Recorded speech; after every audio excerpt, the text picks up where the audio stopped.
Our guest today was Dr. Lisa Barnes, PhD. She is the Ala V. and Solomon Jesmer Professor of Gerontology and Geriatric Medicine and a cognitive neuropsychologist within the Rush Alzheimer's Disease Center at Rush University Medical Center. She is also the Associate Director of the Rush Alzheimer's Disease Research Center. She received her PhD from the University of Michigan in biopsychology and completed a postdoctoral fellowship in cognitive neuroscience at the University of California, Davis. She has been a faculty member at Rush Medical College since 1999. Dr. Barnes has received many NIH grants and has published over 300 manuscripts. Her research interests include disparities in chronic diseases of aging, cognitive decline, and risk factors for Alzheimer's disease.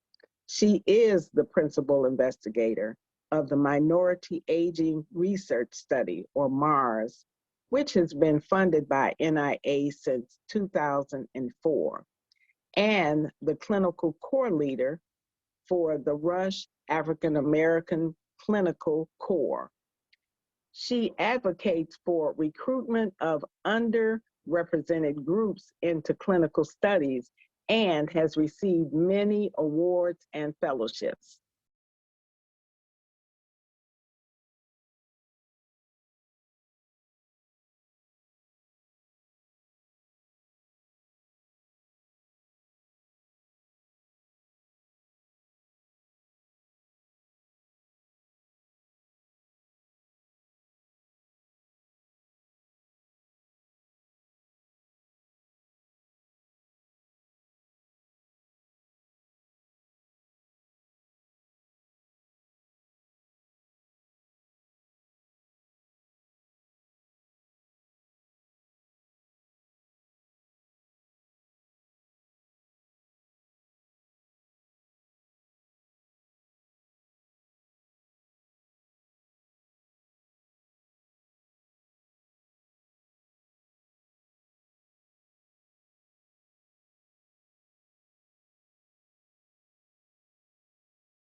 You hear that?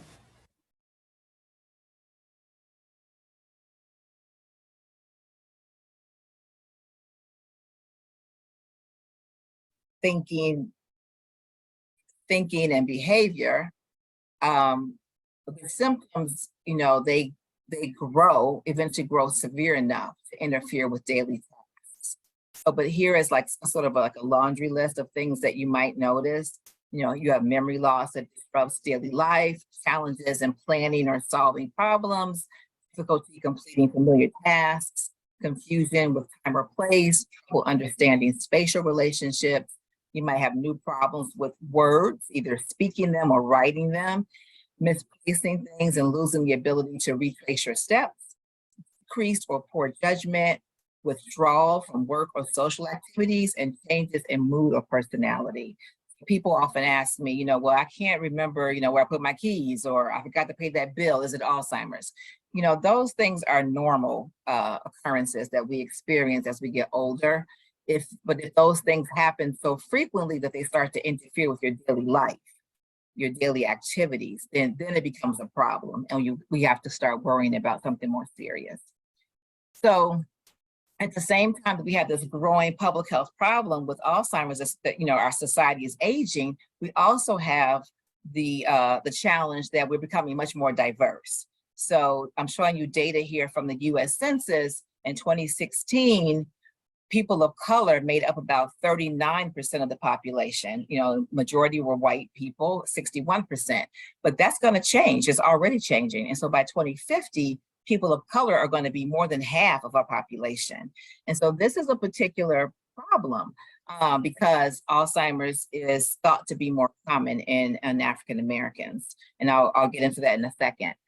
But the scientific field has really struggled to include African Americans in clinical studies, especially cognitive aging studies. And so here I'm showing you a slide that just illustrates that almost all the knowledge that we have about this disease is coming from studies that are predominantly white. So about 80% of the participants in research are white. And you can see the breakdown for the other races and ethnicities.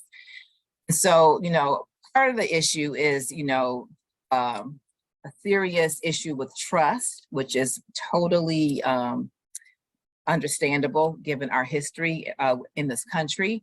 But the Alzheimer's Association recently held a few focus groups, and they asked some questions of different races and ethnicities.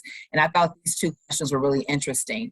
They found that Black Americans were most likely to believe that medical research is biased against people of color, and they were least likely to believe or trust that if we get an Alzheimer's cure, that it will be shared equally, regardless of race, color, or ethnicity.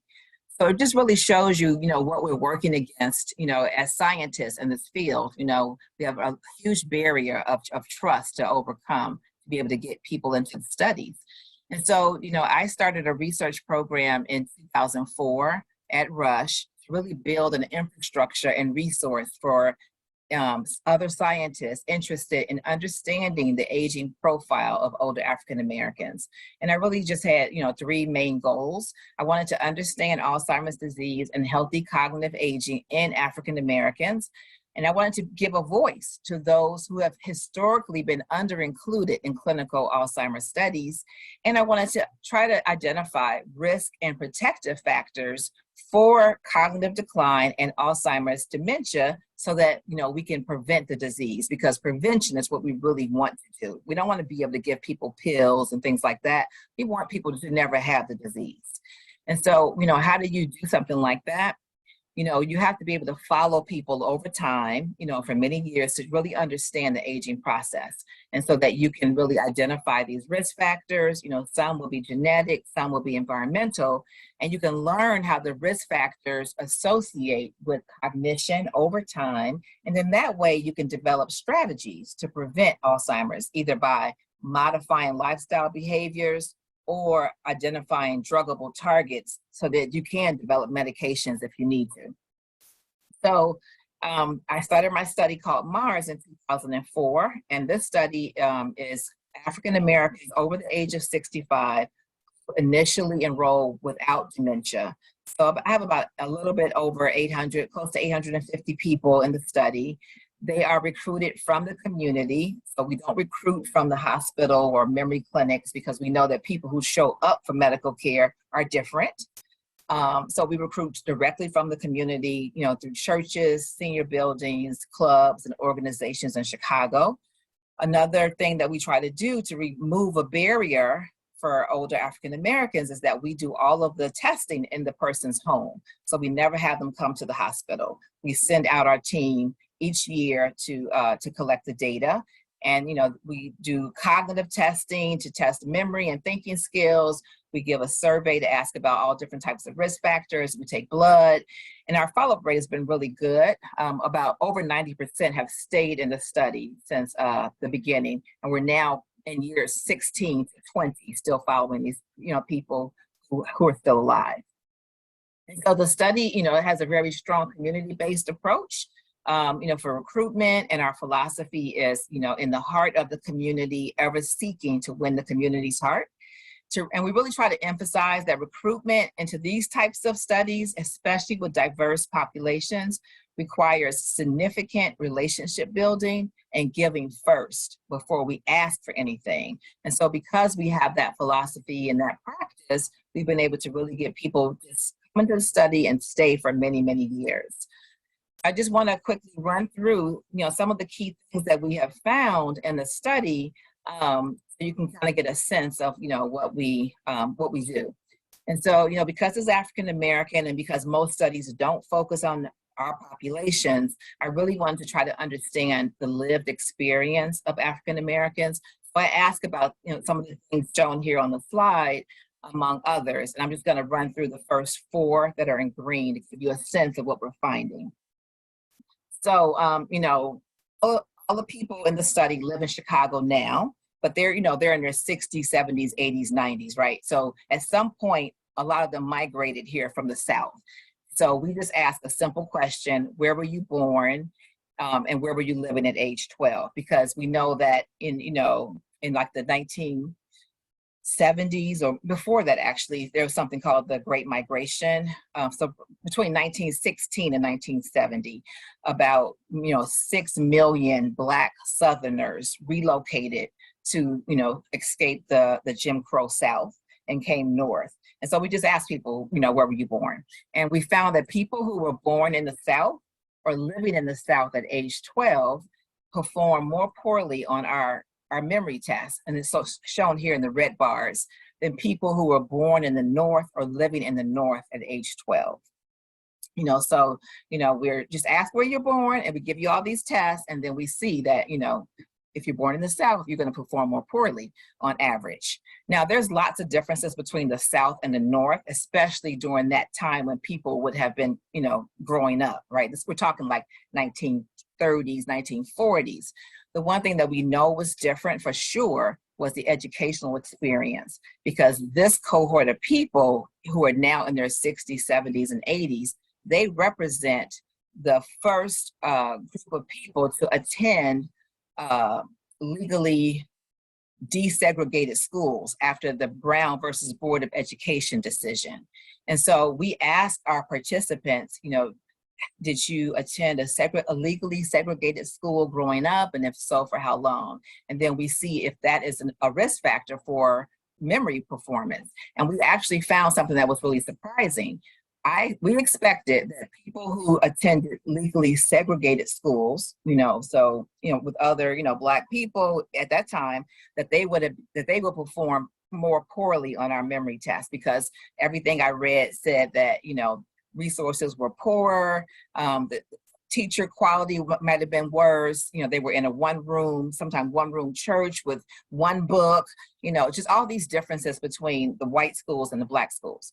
Well, we found something different. We found actually that people who attended legally desegregated schools in the South at that time, 50, 60 years later, when we're testing their memory, those are the people who are performing more poorly. And so, when you think about it, it makes sense, right? Because if you attended a legally desegregated school during that time, we all saw the pictures, maybe some of you even lived it, the white people did not want you there. The parents were throwing things, spitting, calling you names. That was probably a very traumatic experience for a young person growing up. And we can see that trauma 50, 60 years later in their memory performance. So it's a strong risk factor for brain health in older African Americans.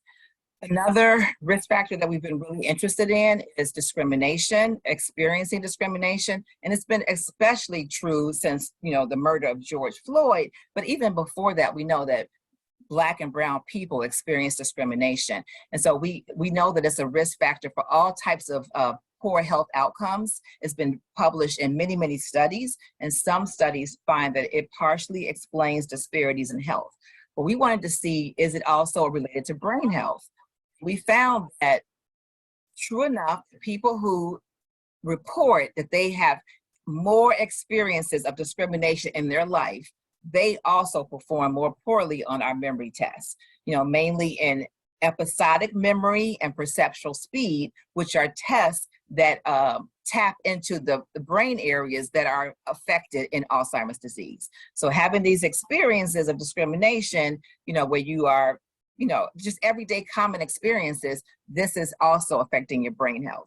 And we, since we measured the blood, we were able to also show that experiences of discrimination are also associated with more C-reactive protein in the blood, which is an inflammatory marker that suggests that maybe the mechanism of this of discrimination affecting your brain is through inflammation, having more inflammation in your body. Similarly, we ask about, perceived stress, how unpredictable and uncontrollable your life is. And we found that people who reported more perceived stress in their life, they have faster rates of cognitive decline, especially in episodic memory and visual spatial ability, shown in this slide. So, that's sort of like a picture of what we're looking at, with African Americans. But, it's not all doom and gloom, right? Because we really want to be able to prevent memory loss and prevent cognitive decline.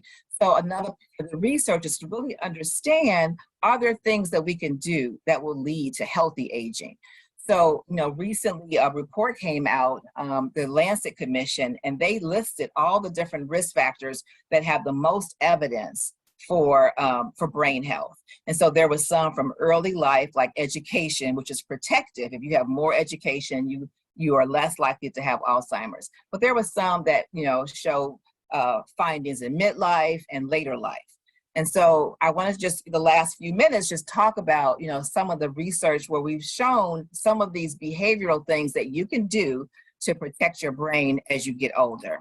And so one of the key things that we have found in our studies is that people who do more cognitive activities, things like reading books, playing card games or board games, doing crossword puzzles, Sudoku, those people who report doing more of that, they have a lower risk of Alzheimer's and a slower risk of cognitive decline. This has been shown in a number of different studies.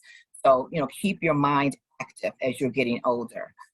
Another protective factor seems to be social activity. We found that people who report having strong social networks, who do things with their friend groups, their families, they're really like socially connected, those people also seem to be protected from Alzheimer's. We know that loneliness is really prevalent as people get older, and your friends and your family die off, and it's just you. And loneliness is a potent risk factor for Alzheimer's. So the message here is to remain socially active as long as you possibly can. The other really important risk factor is physical activity, because we know that whatever is good for the heart is also going to help the brain. So, whether it's just walking or, dancing or whatever you can do, we're not saying go out and buy a gym membership, but do something to keep your heart pumping, and it could be something as simple as walking, 3 times a week. That has shown to be protective for the brain health as well. And then finally, we just finished a study testing a diet, and we know that diet is very important for your brain health. And I think Dr. Betty's going to talk about that later. But we know that eating a healthy and balanced diet that's lower in fat and higher in vegetables, especially green leafy vegetables and berries, blueberries are really important brain food, that those help reduce the risk of cognitive decline. We just published a paper showing that people who eat more of those, green leafy vegetables and blueberries, they have less plaques and tangles in their brain when they die. And then the next one is not getting enough sleep. We know that, if you have insomnia or sleep apnea, that actually causes problems with memory and thinking. So you really have to make sure that you're getting sufficient sleep each night. And that really, varies person to person, but, listen to your body and make sure that you're getting the adequate amount of sleep that you need for you. And then the final one is just, stress. Like I just talked to you about the discrimination and all the traumatic, racial incidents that Black people experience. Those are stressors. And, there are other stressors that we all experience. A little bit of stress is natural, and it can help keep you motivated and task oriented. But too much stress that is overwhelming or never ending can be very harmful. And we know that this has detrimental effects on brain health. So, please try to take steps to reduce or manage your stress. And we know that can help improve concentration, decision-making, and your quality of life. So in closing, brain health in African Americans does seem to be influenced by the context and the environment in which we live. So understanding and measuring the lived experience is really going to help us learn more about this disease and help us move towards health equity, where everyone can benefit from brain health and live, to a long, ripe age without experiencing this disease. I just want to acknowledge the funding agencies for the work that I've been doing for almost 2 decades now, and the study participants. You know, we have several large studies at Rush, but without them, none of this would be possible. So we really owe a deep debt of gratitude to all of our participants. So I will stop there, and I don't know if there are questions, but I'm happy to take some.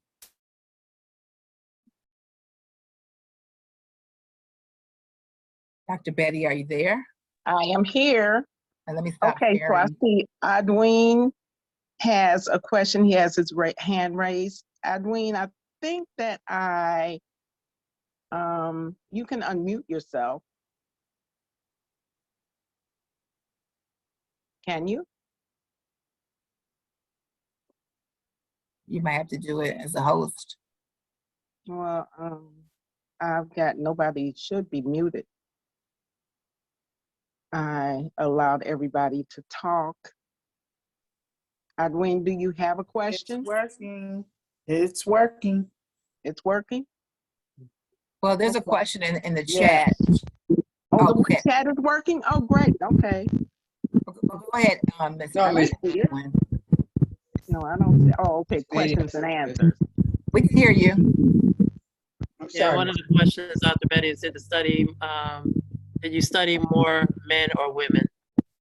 That's a great question. We actually study more women because women live longer and tend to volunteer more often than men do. The study is probably about, I want to say 75% women. And the men that we do have are mostly wives dragging their husbands to volunteer. So if you have male friends out there who's interested in the study, please contact me because we're always interested in getting more men. Thank you, Dr. Burns. Yes. Anybody else? Otherwise, it just says excellent study and results so far. No other Thank questions. you. So I have a question, Dr. Lisa. And you I may have missed it, but brain cells do regenerate by way of neurogenesis, right? And this happens every day. And do you happen to know how long it takes for the entire brain to actually be regenerated? Is it possible that Atwin can go on mute again because there's a lot of feedback? Okay. So no, I don't know. Is a question how long does it take for that to happen? Yeah. No, I don't know, and I you know, it varies really by brain region. You know, there's still research being done on that. So at first we thought that the brain does not go under, brain cells do not regenerate, but now we know that that does happen for some brain cells, not all of them. So I don't know anybody who has looked at, you know, like timing of how long that takes, or even really the factors that lead to that. I think that's still an area of research being actively investigated. I see. Okay. Dr. Lisa, this is Margaret Dorsey. How are you? I'm good. How are you? I'm good. I liked your research process in that the history and the approach that you guys took in terms of migration and whatnot. But this is what I've noticed. Now I'm 70. I'll be 71. And most of the people that I know that have had Alzheimer's issues were very intelligent people. And so I found your study to be interesting when you said that people with less education seem to have more Alzheimer's than people. Did I get that confused? No, you're right about that. And you know, and you think about like the people that we've seen in the news, like President Reagan, they all have lots of education. And so there's something called cognitive reserve. So people who have a lot of education, they're able to withstand the buildup of the abnormal pathology to a point, you know, far beyond most people, but then they hit sort of a cliff and they fall off the cliff. And so we're still trying to understand what that is, you know, why that is exactly. But you're right, the people who are very educated, very intelligent, it just seems like they do have Alzheimer's, but they have pushed it back many, many years because of the cognitive reserve that they have. Either education is doing something about, increasing your neurons, or, increasing the efficiency that your neurons communicate with each other. We're not exactly sure what the mechanism is, but that is something that we've seen in research across the US, across the world, really. Oh, interesting. Thank you.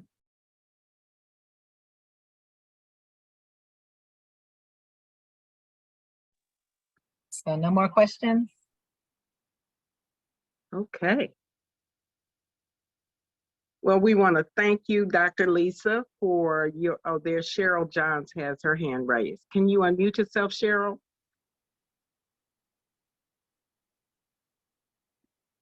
Let me see if I can do it. Where are you?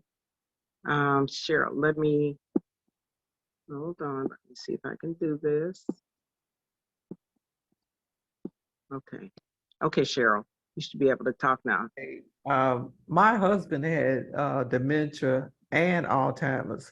What is the difference between Alzheimer's and dementia? Is that the same thing? Because he was educated and, like you were saying, and he was smart, and but he became very unsociable. You know what you were saying? Yeah. I'm sorry that your husband had Alzheimer's. He had a lot of things going on with him. He had high blood pressure, diabetes, everything. He ended up getting one of his legs amputated. Yeah. His body just couldn't take it any longer, and he passed away in 2020. But Wow. but he had Alzheimer's and dementia.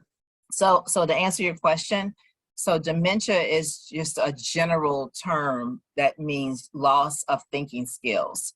So just like you can have a cough for many different reasons, dementia is just, think about it as an umbrella term, right? So Alzheimer's disease, the doctors are saying, I guess, was the cause of his dementia. So he lost his thinking skills. He lost the ability to do many things, but it was because of this abnormal buildup of proteins in his brain that we now know is Alzheimer's disease. That was what caused his dementia. But it sounds like because he had diabetes and hypertension, he probably also had a lot of vascular disease. Yes. So he may have had mixed dementia. It might not have just been Alzheimer's by itself. It probably was, many different things going on in his brain because of all the other comorbidities he had. That's true. Thank you. You're welcome. Are there any studies being done on vascular dementia? Yes, there are. I think, currently it's sort of challenging to be able to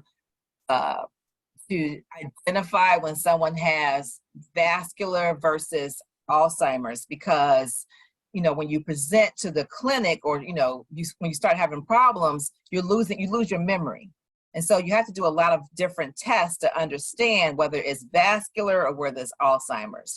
And so there are people who study vascular dementia, people who are, really interested in stroke and hypertension and diabetes. So that is, going on. But I know that because, I didn't tell you this, but in my study, we follow people until death, and then they donate their brain. Not everybody, but a good number decide to donate their brains. And so we're able to look at their brains after death. And when we look at people's brains, we see that in Black people, at least, there's a lot of mixed disease in the brain. A lot of vascular, changes, a lot of Alzheimer's changes, and a lot of what we call Lewy bodies, which is, another protein that is actually associated with Parkinson's disease. So there's a lot going on in the person's brain when they die. And so we're really trying to get more people, not that we're trying to get people to die, obviously, but, the more brain tissue we have, we'll be able to really understand a bit more about what's happening in African Americans. That part of the study is really, really challenging because as Black people, we're less likely to be in studies that require or that ask for brain donation. So we have one of the largest studies that's doing that, in the world, because of the relationships and the trust we've built. people are now willing to say, yes, I'll give you my brain when I die. And we're learning so much because of that. Dr. Lisa, when you mentioned the word Parkinson, I had a friend, I'm almost in tears, who shared with me today that he has been diagnosed with Parkinson. Yeah. And so when you mention it in relationship to Alzheimer's, is there a connection with that, or that's just another? It's another neurodegenerative disease. So it's, it's caused by a different abnormal protein in the brain. And it was thought that Black people didn't get Parkinson's, because we're not showing up to movement disorders clinics.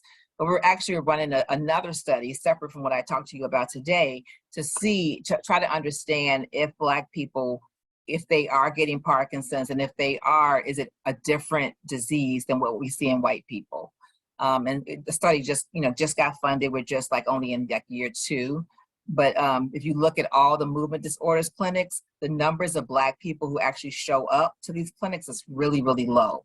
And I don't know if that's because people just don't recognize the symptoms, or really is that it's less common in Black people. I don't think it's less common. I think it's just that we're not showing up when we have the tremors and things like that.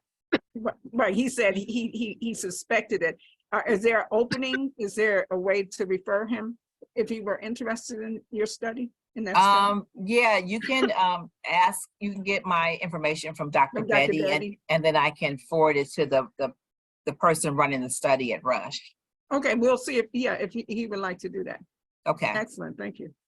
I Dr. just Barnes, want to add one more thing, Doc. He was diagnosed with Parkinson's too. Yeah. It sounded like he had a lot going on. Oh yeah, a Yeah. lot. There was another question here, Rachel, Marcella. Yes. Hi, Dr. Barnes. First of all, thank you for such great information. I was on another Zoom, so I wanted to jump over as quick as I could. And what I've heard so far is very interesting. I actually take care of my stepmom, who has been diagnosed with dementia and Alzheimer's. And it was always been a little iffy if she did have an onset of Parkinson's, but she's always had a shake. Sometimes that one hand, especially I think it's her left hand, that really shakes. Just really means sometimes you can't even put something in her mouth because it shakes so bad. But they said right now they hadn't diagnosed her with that. But hers, she wasn't really sick or had a lot of health issues. Hers came on, or starting out coming on with when something very tragic happens. And for her, it was more of that. And that's where we started seeing it. She actually, not to just tell her business, but she actually lost her home trying to help everybody else. Actually, that's really what happened. And and we just started noticing the more that thing was setting in, it became a reality, and she had to move from her home. That's when a lot of her stuff came on. And now, every day I see major changes. Like even today, like figuring out how to just use a spoon, and I asked the doctors, how far is she into this thing? And they said, well, we do a test. We have so much radiation, whatever goes to the brain, it can make it work. I said, well, then don't do the test. I don't need to do that. But I just know that every day something changes. More and more, the more confusion, more. But I do know that the CBD, and I was sitting here thinking a while ago as they were talking about the Parkinson, I'm like, is that hand shaking as much as it was? So I have to start, I'm gonna notice that. I know everything. It's helped her with her pain because she did have gallstones, the CBD, but as far as the brain, I don't know if there's anything has slowed that down, because it's definitely a huge changes that happens. Like every day, you're like, what other thing does she forget so she don't remember? Yeah, I don't know if you were on the Zoom when I showed the picture of the brain. Alzheimer's is a brain disease, and so we know now from many, many studies that we are actually accumulating these abnormal proteins in our brain starting in our 40s. But it takes many, many years for the clinical symptoms to manifest. And what we're trying to understand is that even though some people have this accumulation of these abnormal proteins, many people don't ever show the signs of Alzheimer's. So what is it in some people's brains that protects them from all of this buildup of pathology? And so, your stepmom, she's losing these abilities because her brain, the actual brain, physical brain is shrinking, and she's losing brain cells because of the protein, that's building up. And so, hopefully, the doctors can help manage that so that she can still have a nice quality of life. And I know Dr. Betty is an expert in CBD. I don't, study CBD, so I don't know anything about studies with the brain and CBD, but I know that Dr. Betty does. Yeah. So, I mean, as far as the proteins, and when you say it was is there something that you can suggest for me to do as her caregiver, for me to do for her to maybe can slow that down? Or Unfortunately, we are not that far in the research to be able to say, once you already have the disease, these are the things you can do to slow it down. The things that I presented were, people who still are healthy, things that they can do to like push it back. But there's 3 drugs that were just approved for people who have mild Alzheimer's. But wasn't any very few Black people were actually in the studies that tested the drugs, that developed the drugs. So I just want to make sure that people know, like if you go to your doctor and say, I heard there's this new drug, just know that we weren't in the studies. And so, when you're not included in the study, you don't know what the side effects will be. You don't know if it's safe and, in people like us. So that's why I am constantly out there trying to advocate for us getting into studies, because as these drugs get developed, we need to be at the table. They're very expensive. And I don't want to take a drug or give a drug to my mother that hasn't been tested in Black people and, pay all that money and it doesn't work or it hurts her. So we have to be in the study so that we can start, getting these drugs to help us too. And I have one last question. I ran into a young lady today, and she said magnesium something really helped with Alzheimer's. I said, well, I have to do the study on that. I know magnesium was good, but do you think it really helps someone with that type of? I don't know of any clinical, the way to really test this with a clinical trial, and I have not seen any clinical trials of magnesium. So I don't know. I mean, people have individual results when they do take these supplements and things like that, but it hasn't been, thoroughly tested experimentally. So I couldn't tell you if it works or not. Okay. Well, thank you so much. I appreciate it. Thank you. This is Erica. I have a question and a comment. So my question is, what can you do? I have somebody in my life that is showing symptoms, but they won't go to the doctor. What do you do if you experience that kind of thing? That is so challenging. And that's really common, unfortunately, in us as Black people. For whatever reason, part of it is that we don't like doctors, right? We don't trust doctors.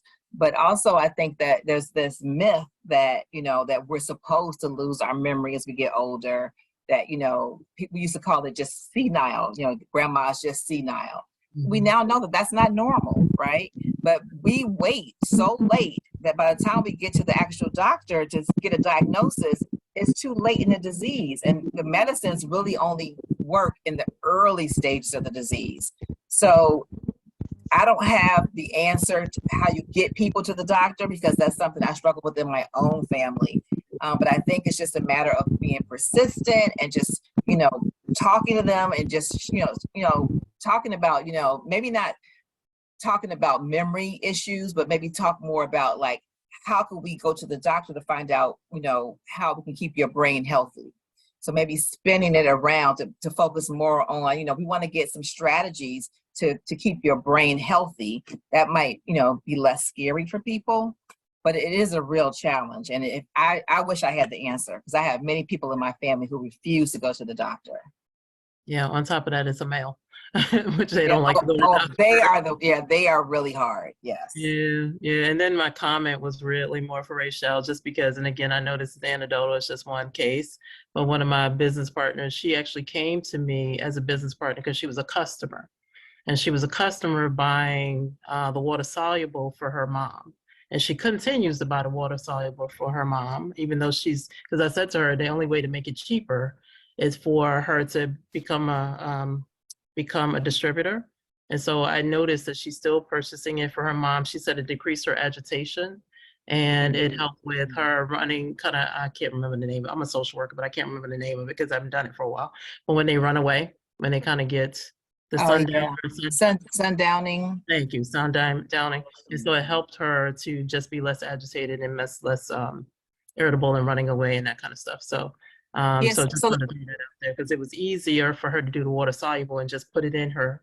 The only thing she drank all the time was Pepsi, if I remember correctly. And so they started putting in her Pepsi or putting it in something that she would drink, and they would tell her that, we're just putting your medicine in there, and it helped her to, it assisted her in controlling some of those symptoms. So I just yeah, wanted that's a good point, because maybe some of these supplements and alternative strategies can help with the behavioral symptoms. I don't think there's any evidence that it's actually changing the brain and what's happening in the brain. But when you get Alzheimer's, you really want to have a good quality of life. So whatever's going to help, I say try that. Erica, thank you. I do use, that is the one thing, and because I was trying some of the other things, trying to put it on her tongue and hold it, and that was not working. they can't get them to hold it, right? It just was not working. Finally, but this water soluble The worked water like a champ. soluble. It took away the pain. I mean, the agitation is not near as bad. I mean, they have to give her like a little bit more stuff now because she does get, agitated at time, but then 2 seconds later, she's not. But that water soluble has been a game changer because she has gallstones and they couldn't give me anything for gallstones along with her medication. And I said, how is she supposed to? And all you can tell me is that they're very painful, but you wouldn't give me anything. So the water soluble has definitely lessened that so much. It's just changed it. I mean, her whole quality of life is so much better now that she's taken the water soluble for her pain and everything like that. So that was amazing. Thank you. Absolutely. You're welcome. You're welcome. The water soluble as a person living with MS is my best friend too. Because I keep CBD rolling through my system on a regular basis, and it helps me with muscle spasms and all the things that I deal with as well. So, but just wanted to throw that out there. Awesome. Are there any other questions? Well, and you guys, you started this area in my brain of asking the wellness coaches, because I am not one.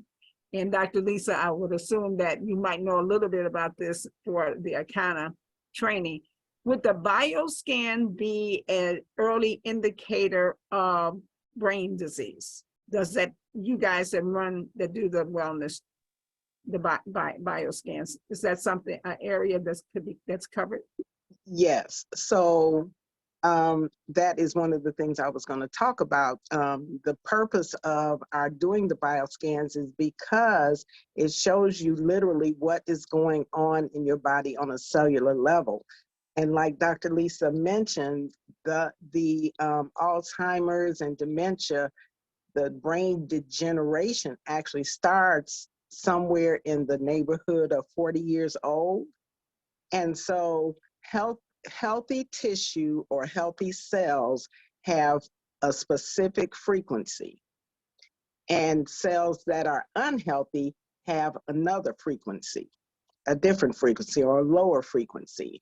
And so the bioscan literally picks up on these frequencies, and this is where how the items are tested and how it's able to show you what is within range, within normal range, and what is outside of normal range.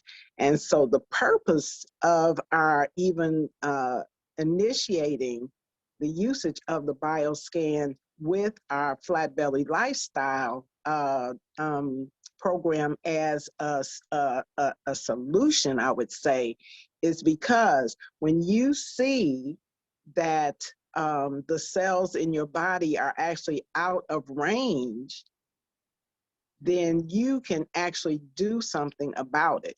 You don't have to wait until it's too late, until the crisis comes to do something about it. Because if you see things are out of range, you can adjust your lifestyle, your diet. You can begin to eat right for your particular blood type. And those things make a tremendous difference in terms of the body's ability to heal, regulate, and repair. Like we mentioned, brain cells, they do regenerate, just like Dr. Lisa said, through neurogenesis. And then the brain cells actually also repair. The brain actually repairs itself through neuroplasticity. Somebody asked about magnesium, and probably what's happening there is that the magnesium actually has a very calming effect on the body. And that agitation is one of the hallmark symptoms, I believe, of Alzheimer's. The okay, so the other thing that I wanted to mention was about, excuse me, there was a study done, and unfortunately I was not able to find it really quickly, but we actually had it posted in Wakanda for Life. Actually, this was sometime near the end of last year, where there was actually a study that was done, and they found that CBD actually seems to have an effect on those amyloid proteins, and it starts to, I guess, kind of clean them out. Let's see if I can't find that study again. And so that would be beneficial to people who, who are, number one, already have the signs and symptoms or the diagnosis of Alzheimer's or dementia. But do let me say that we do not, and our products do not claim to diagnose, cure, treat, or any thing of that nature. And we recommend that you, if you're seeing a doctor under a doctor's care, if you take medication, that you certainly consult them prior to taking any supplement, actually any supplement, CBD, et cetera, et cetera. But what I wanted to say also is that the benefits of the cleanse is that it actually cleans out the digestive system, releases those toxins, cleans out the mucus and the parasites, and calms that inflammation that is one of the reasons behind that inflammation in the body, and no doubt inflammation of the brain tissues, the nerve cells, and that kind of thing. One of the ingredients, and actually many of the ingredients in the superfoods actually work to decrease chronic stress, which is a hallmark or a definite contributory factor to inflammation in the body. And inflammation, if you recall, is pretty much the foundation of all diseases, dysfunction, and degeneration. So, for instance, ashwagandha helps to decrease chronic stress. Well, ashwagandha is in our superfoods that we use with our flat belly lifestyle. The other one of our products that I really wanted to mention was black seed oil. And black seed oil actually, according to the literature, helps to grow new brain cells. I'm sorry, that's not true. Lion's mane, that's a mushroom, actually helps to grow new brain cells. Black seed oil actually significantly decreases or reduces the inflammation in the body. And so that also includes the nervous system, which includes the brain.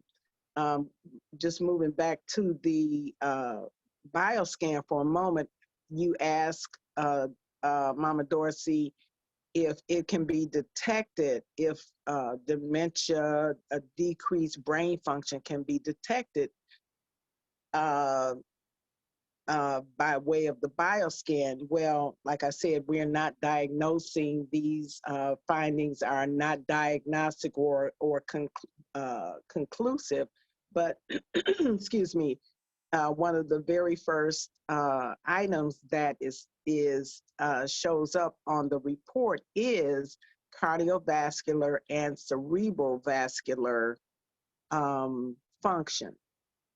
And so with that, someone who has dementia or is moving toward that would more than likely show some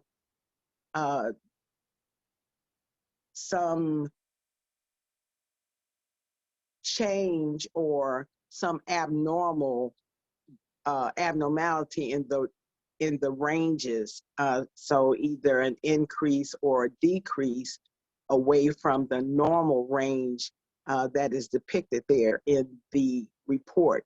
And so too with all of the other, some 39 items that are tested, shows you increases or decreases away from the normal range, which indicates that there's some dysfunction going on here and that these are items that need to be paid attention to from the standpoint of making the appropriate changes to avoid further progression to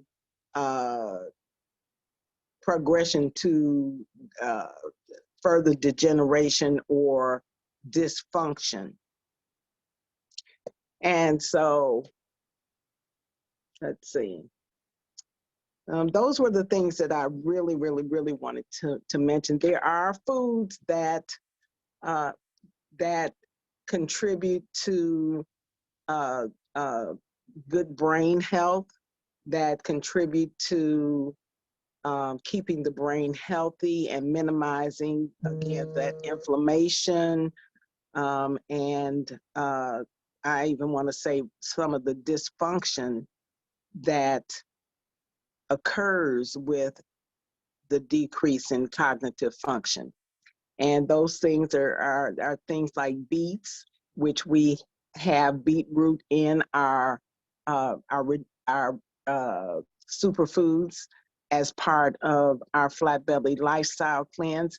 The beets are really high in antioxidants and nitrates, and they can also help with, detoxifying the liver detoxification of the blood, increase the blood flow to the brain, because the nitrates actually cause the nitric oxide actually causes the blood vessels to dilate, and it also helps to clean the lining of the blood vessels of the plaque and that kind of thing, to make them smoother and allow the blood to flow through at a greater, without any impingement, I should say.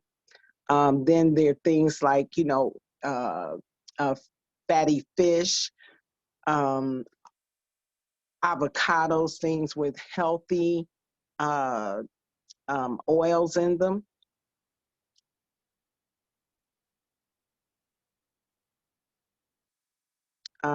Let's see what else. There are actually 10 to 15 what I would call brain foods, dark green leafy vegetables, and things like broccoli, cruciferous,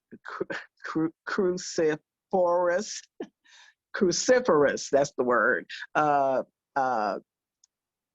Vegetables are great in terms of brain health. Also dark chocolate because dark chocolate improves cognitive function all around because it increases blood flow to the brain. In addition to that, dark chocolate is high in flavonoids, and flavonoids which are very anti-inflammatory and have great antioxidant properties. And then there are things like, hold up, we're coming. I mentioned the fatty fishes. Salmon is, high in omega-3 fatty acids. And it's always better to get these substances from the food that we eat, because whereas, these substances can be extracted from the foods, but there are so many other components in these foods that have beneficial properties and that work synergistically with the ones that we're trying to extract, that you could be missing something that, in our discovery scientifically, we just have not had the opportunity to uncover yet. Case in point is CBD. You can isolate CBD, but if you remember about the entourage effect, CBD, CBN, CBG, the THC, THCA, and all of those have a very integral part in just kind of shoring up all of the various health benefits and properties of the hemp or cannabis plant.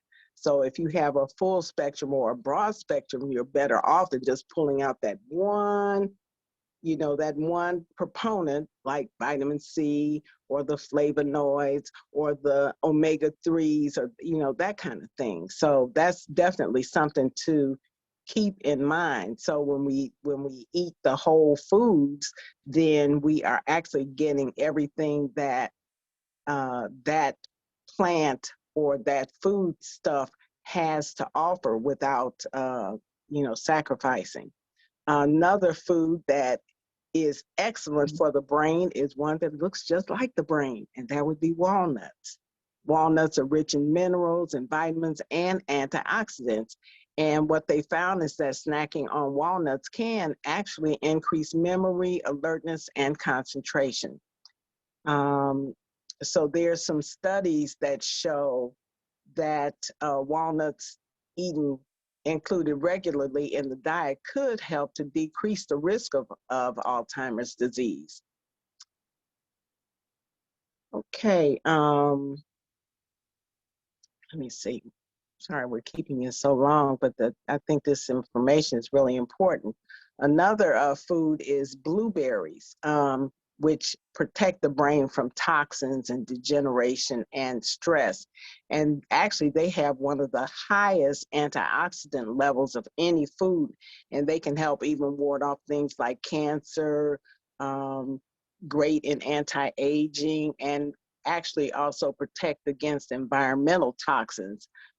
Blueberries are also high, high in fiber and vitamin K, which actually help to regulate the calcium in our bones as well as our brains. So you can see there are many, many foods. We're about to embark on the inclusion of another awesome superfood that we're going to be hearing about in the very near future, that reportedly actually has a higher, and I think it would be the ORAC value, the antioxidant properties higher than blueberries even. So, what Akana is, we are constantly in search of products and substances that will significantly boost our health and increase the protective functions of, or the let me see, what am I trying to say here? Increase the protection of our bodies and increase the actual function and physiology of our bodies. Another food, which is actually a spice, is turmeric. And turmeric is actually one of the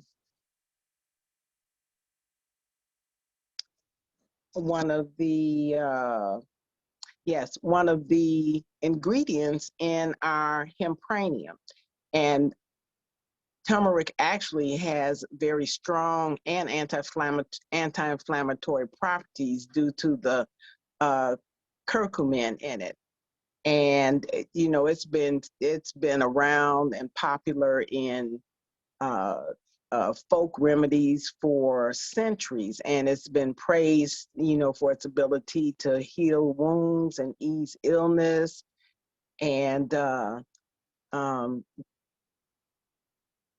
increase or boost our overall immunity and the oxygen uptake in the brain, which increases alertness and as well as focus.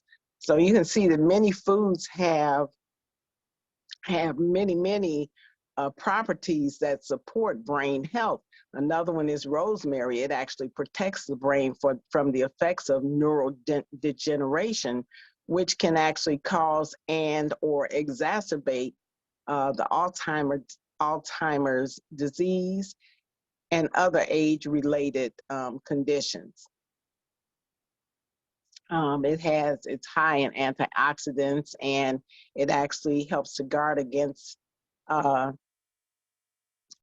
chemical-free radicals that can lead to degenerative diseases. And so, you know, spices like rosemary and turmeric, you can put it in you can use it in your cooking. You can use the essential oils. You can use it in we use it in our hair products. So, you know, what you put on your skin goes in your skin. So there are just a number of ways that these foodstuffs can be incorporated into our daily lives. Another one is coconut oil. And as you know, we use MCT coconut oil, which is a medium chain triglycerides. We use that in our formulas with our hempranium and some of our other products. And coconut oil, another one, is very powerful anti-inflammatory. It can actually boost memory and cognitive function. And it also can replace, you know, fats in cooking and baking and that kind of thing, because the use of a lot of seed oils is can be counterproductive, because those seed oils actually contribute to inflammation within the body. And again, inflammation is pretty much the foundation for the development of diseases, degeneration, and inflammation. Another food is tomatoes. Oxidative stresses is one possible cause of brain decline in brain health as people get older. And the process leaves many at an increased risk actually for neurodegenerative diseases. And tomatoes actually contain an antioxidant carotenoid. It's called lycopene. And excuse me, they found that higher levels of lycopene actually correlate with preserved cognitive function in older adults and less inflammation. And I think I've got one more here. Oh yeah, pumpkin seeds. So pumpkin seeds are rich in omega-3 fatty acids, as well as omega-6 fatty acids and zinc. And data actually shows that these seeds consist of approximately 73% of the unsaturated fatty acids, which play a significant role in reducing inflammation. Uh, Omega-3s and 6s are polyunsaturated fats that can't be made in our body. So we have to get them from the foods that we eat. You know, the fatty fish, things like the pumpkin seeds, because they help to keep the frontal parietal region of our brain, which is known for its problem solving, keeps it more fluid. Okay, and pumpkin seeds also provide 70% of the recommended daily allowance of zinc, which actually improves communication between the neurons and helps to reduce memory loss. So, you know, these foods that we kind of take for granted, you know, we don't really pay attention to or even actually have knowledge about some of the beneficial effects of these foods that we use on a regular basis. Sage is another one. The spice sage has been sought out for improving cognition and mood. It contains monoterpenes and rosmarinic acid, which not only protect the plant from insects, but it also improves memory. And sage being a natural anti-inflammatory, so it protects the brain in part by inhibiting, oh, check that out, by inhibiting amyloid plaque deposits, which are linked to the diseases like dementia and Alzheimer's. And that was sage. How about that? You know, we use that a lot in, you know, around Thanksgiving, making that dressing and that kind of thing. So, I mean, that's a spice that you could literally use in some other foods. You could actually even put some of the spice in your tea or, you know, that kind of thing. Another one is red wine, and low to moderate red wine consumption has possible brain health benefits. That's from the resveratrol in it, which is a polyphenolic compound that is prominent in things like red wine. And the resveratrol has been found to actually protect the brain by strengthening the blood-brain barrier and reducing the ability of the immune system byproducts to infiltrate the organ and cause disease, that organ being the brain. The polyphenol also inhibits the growth and invasion of brain tumor cells in some studies that was found. I think there might be one more. Yep. Well, actually, I found like 25. I'm not going to bore you all with all of them, but here's another one. Who'd have thunk it? Not only does coffee provide a quick energy jolt, but it also has a positive effect on cognition. Caffeine is the primary stimulant in coffee, but its true benefit comes from its ability to block adenosine, a natural central nervous system depressant. So this actually increases attention, alertness, and boosts mood. In some studies, it was found that caffeine ingestion was associated with better cognitive performance and slower cognitive decline in old age. So what I'll do, you guys, is because we're already like 20 minutes past the hour, I'll make up, put the list together and make it available to everybody. And I just want to put a bug again in your ear for about our flat belly lifestyle cleanse, because in order for many of these things to work at their highest level of effectiveness or their maximum level of effectiveness, they have to be able to get into our system. And if our systems are clogged up with toxins and mucus from inflammation, then those helpful superfoods and other healthy benefits, the fats, the omega-3s, the minerals and the vitamins aren't going to be able to get in.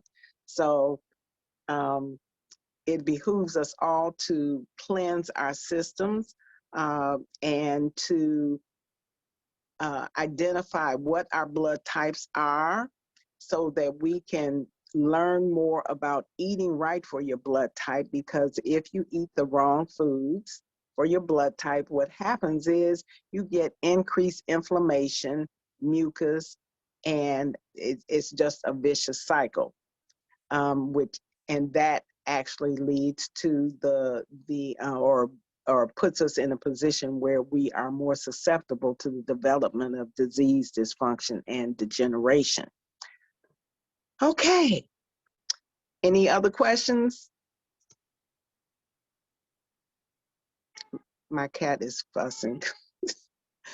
Okay, so I want to thank everybody for joining us tonight, and I think that the recording was not on when I first introduced Dr. Lisa Barnes, so I'm just going to go over her introduction so that can be spliced in or what have you, so that everybody knows who she is. Okay, so